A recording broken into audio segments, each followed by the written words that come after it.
Buenos días, profesor. Mi nombre es Vivian Wadler, curso el 12º A y en el día de hoy le voy a hacer la explicación de los distintos circuitos que voy a realizar en este taller. Mi primer circuito que realicé es un circuito sencillo en serie, en donde tengo una fuente de energía que sería las baterías y las resistencias que serían los bombillos. Podemos ver que los bombillos no prenden todos, ya que la corriente en todas estas es la misma, pero el voltaje, que en este caso sería 3 voltios, se dividiría en cada una de estas resistencias. Entonces no sería suficiente voltaje para que las bombillas prendieran.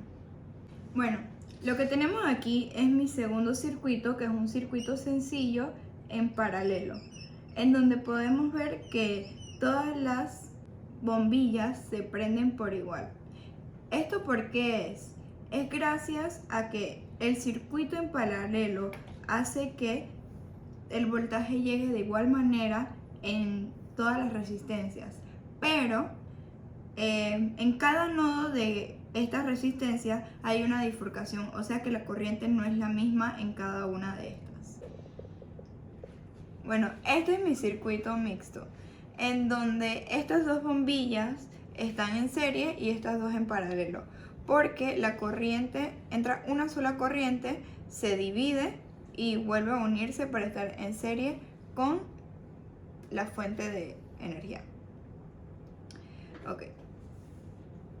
Ok, la ley de Kirchhoff dice que la sumatoria de los voltajes en una malla cerrada tiene que ser igual a 0. Lo que voy a hacer ahora es que voy a medir cada voltaje de cada bombilla para ver si la función de la ley se cumple. Ahora lo que voy a hacer es medir la fuente de energía. Y me da un total de 3.02. Ahora voy a medir las bombillas.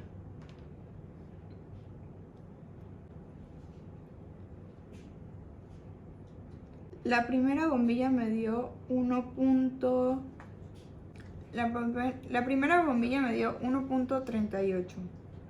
La segunda bombilla 0.14. La tercera bombilla, al igual que la segunda, me dio 0.14.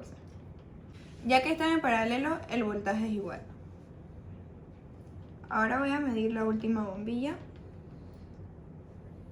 Total de 1.49. Lo que vamos a hacer ahora es comprobar si esta ley se cumple.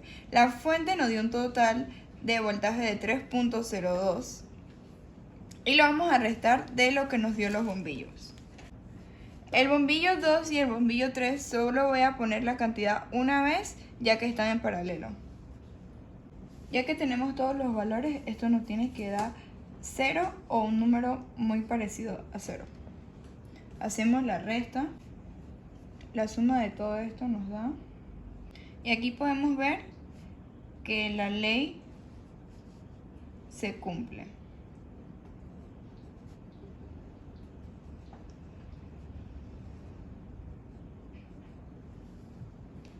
¿Por qué no nos da exactamente el mismo número? Ya que esto se da ya que en la práctica, ya que hay pérdida de voltaje en los cables. Ahora señalicé las bombillas para poder medir la corriente que hay en ellas. Voy a medir la corriente total de este circuito. Con el multímetro estoy cerrando el circuito y estoy midiendo la corriente. La corriente de este lado en la bombilla 4 tiene que ser la misma que está entrando en el bombillo número 1. Lo que voy a hacer ahora es que voy a medir la corriente que pasa por el bombillo 3. Esta corriente me da un 0.10. Ahora voy a medir la corriente del bombillo 2. Esto me da 0.11 amperios. Ahora, en este circuito tenemos dos nodos. El primer nodo que podemos ver es este, y el segundo nodo que podemos ver es en este. Entonces, ¿qué quiere decir esto? La corriente que entra por aquí tiene que ser la misma a la sumatoria de estas dos. Y tiene que ser la misma que salga por este nodo. Entonces vamos a verificar que esto es correcto. Esta corriente es la misma que sale por aquí. La B1 es igual a 0.22 amperios y la B4 es igual a 0.22 amperios. Lo que queremos ver es que la sumatoria de esta corriente y esta que está aquí sea igual a estas dos corrientes. Entonces vamos a hacer la suma. La B3 es 0.10 amperios más la B2 es igual a 0.11 amperios y esto nos da un total de 0.21 amperios. Al igual que con los voltajes, hay pérdida de corriente en la práctica del circuito.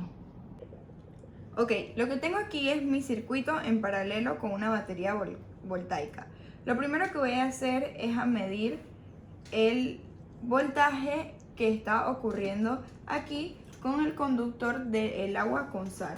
Como podemos ver, el agua con sal no es un conductor suficientemente efectivo para que se lleve a cabo que las bombillas puedan prenderse. Pero, como podemos ver, en el agua sale burbujas. Ahora lo que vamos a hacer es que voy a medir el voltaje que está ocurriendo dentro del agua con sal. El voltaje que hay dentro de esta mezcla conductora es de 1.15 voltios aproximadamente.